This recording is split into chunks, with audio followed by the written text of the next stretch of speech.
Amigos de Confusión Musical, pues bueno, tenemos la actualización de una reseña porque por andar con la cabeza en las nubes metimos la entrada de 28 años después en la película de 28 semanas después. Es que entre tantos 28 es complicado discernir. Una película bastante interesante que pues da pues seguimiento a lo que acontece en cuanto a los primeros 28 días de este virus de la ira que pues sale de este laboratorio en Cambridge. Entonces es cuando la OTAN llega precisamente a Inglaterra para tratar de cercar un perímetro que sea seguro para que la infección no salga de ahí. Obviamente cada vez nos vamos alejando más de Inglaterra para tener pues a las personas sanas, entre comillas, a salvo de este virus que ha devastado, al menos en lo que alcanzamos a ver estas películas, Inglaterra, ¿no?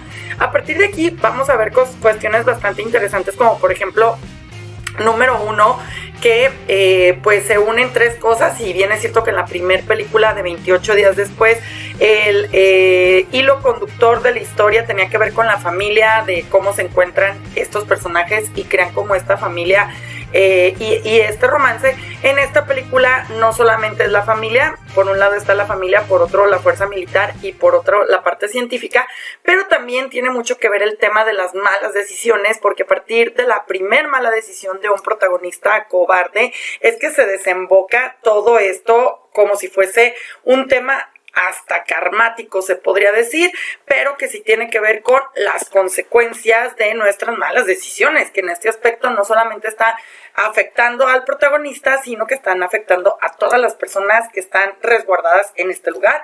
Una película que no está dirigida por Danny Boyle, que nos explica un poco más acerca de este virus, como por ejemplo que los infectados remitieron, bueno, no remitieron, sino que murieron a partir de inanición porque no comían.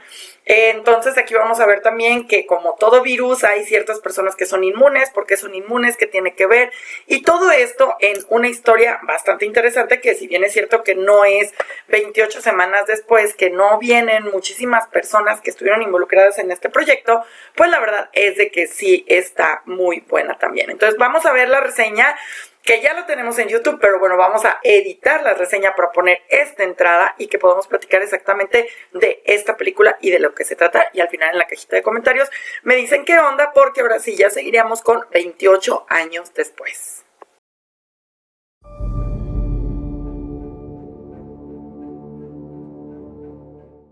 Amigos de Confusión Musical, pues bueno, continuamos platicando acerca de películas, de cintas y de muchísimas otras cuestiones que tienen que ver con el ámbito cinematográfico. Ustedes saben que aquí en Confusión Musical pues siempre nos ha gustado dar reseñas de lo que está aconteciendo en estos momentos en cuanto al cine, pero también de lo que viene antes para que sucedieran estas películas.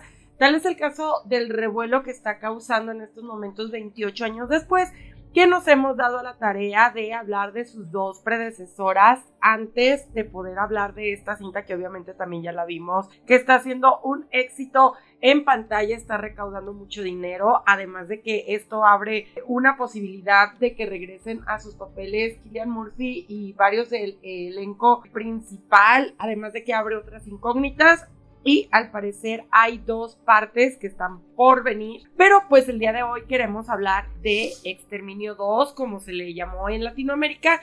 Su título original es 28 semanas después, que bueno, me parece muy interesante estas fases en cuanto a las pandemias, sobre todo como los protocolos de las naciones, quién interviene, qué pasa, cuáles son los códigos, qué pasos se tienen que seguir. Esto habla un tanto de cómo se tiene que preparar la sociedad para cuestiones límite, como precisamente en el caso de Exterminio, este contagio por el virus de la ira, ¿no? No vamos a ver aquí a los personajes primordiales de la primer cinta, estoy hablando de Selena, de Jim, de no los vamos a ver, el futuro es incierto, aún hasta el día de hoy, alerta spoiler, aún hasta 28 años después, su futuro es totalmente incierto.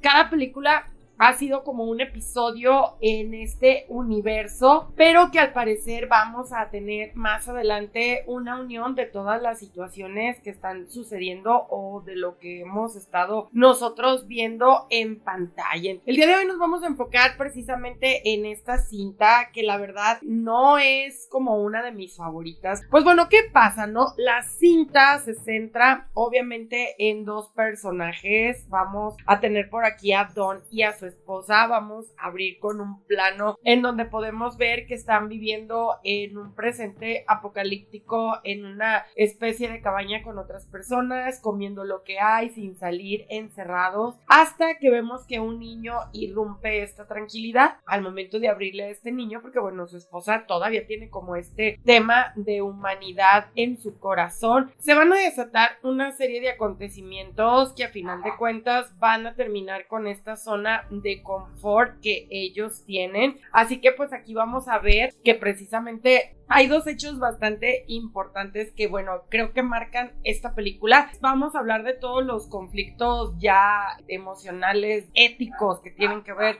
con el salvarse o ser salvado, porque bueno, creo que igual en Walking Dead como en 28 días después, todas estas cuestiones éticas son puestas a lupa para que nosotros podamos entender cómo es que actuaría la mayoría en una situación límite. Y es lo que vamos a ver en la secuencia inicial, ¿no? Al irrumpir todos estos infectados a esta cabaña y acabar prácticamente con todos los que se escondían ahí, Don toma la decisión literalmente de escaparse solo, sin ayudar a su esposa y dejándola a la deriva con estos infectados, ¿no? Que bueno, desde aquí vamos a ver este tema de la cobardía y de salvarse a sí mismo, cómo va a repercutir en el futuro, no solamente de él, sino de toda la población.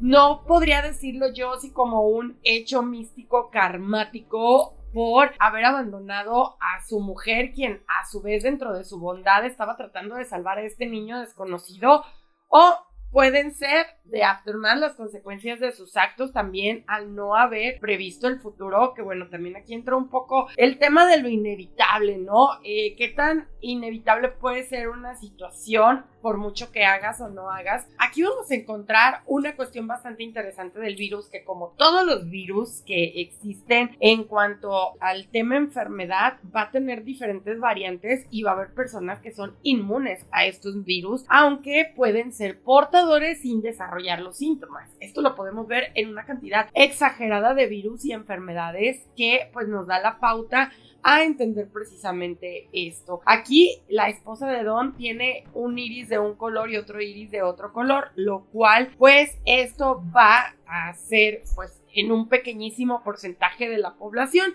y va a ser un determinante en el futuro de la historia, ¿no? Don va a escapar corriendo, literalmente dejando atrás todo, huyendo, siendo un completo cobarde, que bueno, por un lado podríamos pensar que pues fue el instinto de supervivencia el que lo hizo actuar de esta manera, pero por otro lado creo que dentro del tema de los personajes de Apocalipsis, pues no puede ser considerado un héroe en ningún momento de la historia, porque en ningún momento tiene una absolución al decir o al sentirse culpable de lo que hizo, ¿no? Él hace esta acción, todo el tiempo la niega y todo el tiempo se justifica sin dar espacio a una redención. Han pasado 28 semanas después de los acontecimientos que vimos con Jim y Selena. 15 días después de la infección, Mainland, Gran Bretaña, está en cuarentena. 28 días después, Mainland ha sido destruida por el virus de la ira. 5 semanas después, los infectados han muerto de inanición porque, ojo, aquí el virus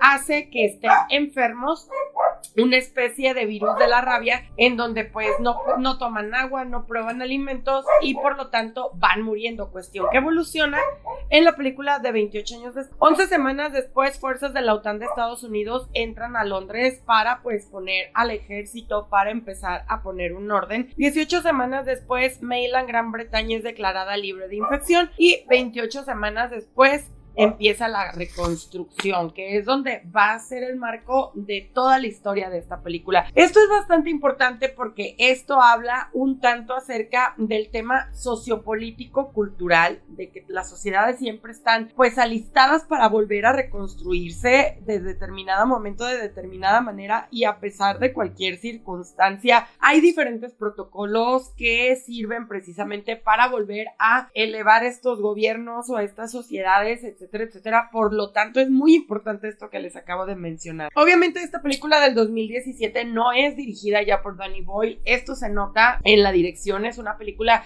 100% más cinematográfica a comparación de 28 días después. Las tres películas se han denotado por el manejo de las cámaras, esta edición tan rápida, por estos movimientos de cámara tan agresivos para que nosotros como podamos detectar la ira y los movimientos rápidos y acelerados como si fueran animales rabiosos de los infectados. Estamos hablando prácticamente de tres épocas diferentes en donde se han grabado estas películas, pero sí se nota que no es la dirección de Danny Boyle. Esta película es dirigida por Juan Carlos Fisnadillo. Hace un buen trabajo, pero de repente sí me brinca un tanto que los acontecimientos de la primera película sean cero mencionados en esta cinta, ¿no? Aquí esta película está protagonizada por Imogen Poots, Robert Carlyle, que bueno, en esta época, en el 2007, Robert Carlyle estaba haciendo cosas bien importantes en Londres en cuanto al cine inglés. Estuvo en Trainspotting, estuvo en The Full Monty, que The Full Monty fue una locura, estuvo en 28 años después. Está también Jeremy Renner antes de entrar a todo el universo cinematográfico Marvel, Rose Byrne y Idris Elba. Estamos hablando de un elenco en donde podemos ver aquí ya el fideicomiso estadounidense inglés, ¿no? Que aquí ya se ve una película totalmente hollywoodense con todos los recursos cinematográficos. Estoy hablando de explosiones, de aviones, de persecuciones, de tomas panorámicas, de dobles de acción, de todas estas cuestiones que obviamente cuestan muchísimo más dinero. La película recaudó $65 millones con un presupuesto de $15 millones, que si bien es cierto que a lo mejor en el momento de su estreno no se convirtió en el super boom como 28 días después, es verdad que el tiempo la ha tratado bastante bien y que ahora es considerada una película de culto a la cual las personas están volviendo en estos momentos antes de ir a las salas de cine para ver 28 años después. Aquí quiero destacar varias cuestiones. Entran muchos personajes en escena, si bien es cierto que la primera película solamente trata como del núcleo de esta familia que se va formando a través de ser salvados, que se unen, del interés romántico, del tratar como de seguir siendo unidos. Esta película tiene un trasfondo un tanto diferente con el gobierno, con la fuerza militar, con los protocolos de exterminio, y creo que esta es la película que define básicamente el título de la saga en Latinoamérica, Exterminio, porque si bien es cierto que ellos están en esta isla, en este distrito que está totalmente desinfectado, donde ya no existe el virus de la ira, hay un código latente todo el tiempo que, al igual que en la película de Epidemia, es: si no se contiene, se tiene que exterminar. Y esto es un tema político que da muchísimo de platicar, porque aquí ya no se está hablando de vidas, se está hablando de números, como lo podemos ver en una escena en donde comienzan a disparar a los blancos infectados, y cuando ya no pueden diferenciar cuáles son los infectados de los no infectados, es prácticamente disparar al que sea, ¿no? Después de estos acontecimientos que nosotros pudimos ver en esta primera parte, donde podemos ver que Don es una persona totalmente egoísta. Los niños se encontraban en España, así que ellos están libres de la infección, van a poder dar un paso a la normalidad y van a poder regresar después de todo esto que sucedió. Va a haber tres personajes principales, que por una parte el lado familiar, que es este padre que está buscando que regresen sus dos hijos, pero que traicionó a su mujer, que él la da totalmente por muerta. Está la parte de esta científica, que ella está al tanto de estar rastreando el virus, de estar viendo quién entra al distrito, quién no entra, si están infectados, si hay algo. Y por otra parte, pues está este soldado, ¿no? Que bueno, al parecer es un soldado que sigue órdenes, pero en determinado momento va a tener que mediar si realmente las órdenes que le están siendo dadas valen la pena o no. Estos niños desobedeciendo un poco el plan del papá, que es no salgan del distrito porque es lo sano, porque todo Inglaterra está lleno de perros salvajes, está lleno de ratas, todavía hay cuerpos contaminados y el virus está todavía presente ahí. La única parte segura es precisamente este distrito, que aquí vamos a ver fuerza militar, vamos a ver muchísimas cuestiones. Obviamente, como típicos niños, adolescentes no van a entender y se van a echar una vuelta a su casa para tratar de recuperar una fotografía, recordar a su madre. ¿Cuál va siendo la sorpresa cuando encuentran a la madre viva? Ahí, aún, ¿no? Entonces aquí, pues, obviamente se hace todo un desorden, se llevan a la madre, la meten en el protocolo, la desinfectan y empiezan a monitorearla y a ver qué es lo que sucede. Entonces encuentran que el virus de la ira se encuentra dentro de ella, pero que ella no presenta síntomas. Hasta aquí todo bien, más no saben que ella lo puede transmitir. A pesar de que ella no presente síntomas, lo puede transmitir. Y aquí nos vamos a la primera parte. ¿Qué tan inevitable es una situación? Y cómo precisamente estas malas decisiones del protagonista Don van a afectar el futuro, no solamente de él como un tema cuasi karmático o como un tema inevitable que tenía que pasar. Y pues vamos a ver cómo precisamente ella es contenida aquí, que no la dejan acercarse a nadie, pero pues recordemos que Don tiene acceso total a todas las áreas, porque básicamente, como él lo dice, él controla el lugar y va a acercarse a ella con este tema de que se siente mal, de lo perdone, y al momento de besarla va a hacerse de la infección, siendo el primer infectado dentro del distrito. Recordemos que este es un virus que se transmite por las secreciones a través de los ojos o de la boca. Y esta científica empieza a ver este tema de estos iris de color diferente y a darse cuenta que a través de esto podría convertirse hasta en una vacuna para poder parar en determinado momento la infección. Obviamente Don se va a convertir, que creo que era su futuro, por ojete y por haber dejado a la mujer a su suerte. Y a partir de aquí va a empezar todo el desorden dentro del distrito, que aquí es lo que entra esta otra parte, el tercer poder, que es como el militar, donde tienen 3 protocolos básicos. Número 1, matar a los infectados. 2, la contención. La contención es como cerrar todas las barreras, nadie sale, nadie entra, vamos a contener a todos adentro. Y número 3, el exterminio parejo, que bueno, esto lo podemos ver, por ejemplo, en una escena de epidemia, donde también la epidemia se va a niveles más grandes y tienen que bombardear la aldea para que no se propague a nivel mundial. Que qué fuerte, digo, hay tantas cosas que desconocemos en una situación límite como esta, que la verdad es de que sería aterrador estar pensando en todo esto, ¿no? Estas dos partes, lo que es la ciencia y el militar, que pues piensa en el futuro y en estos niños y que es compasivo, prácticamente se va a sacrificar para poder liberar a estos chicos, ¿no? Que pues aquí lo que nosotros no sabemos es de que pues este niño, de cierta manera, a pesar de que también tiene o podría tener de las madres, que también podría crearse una vacuna a través de él, también está otra contraparte en donde posiblemente también sea portador del mismo virus, porque estuvo en contacto con la madre y no sé si recuerdan que lo estuvo ahí como medio arañando, medio escrutando. Entonces esto es bastante fuerte porque prácticamente ellos están dejando salir la enfermedad. La película termina cuando vemos que los infectados salen y se ve la Torre Eiffel, Francia.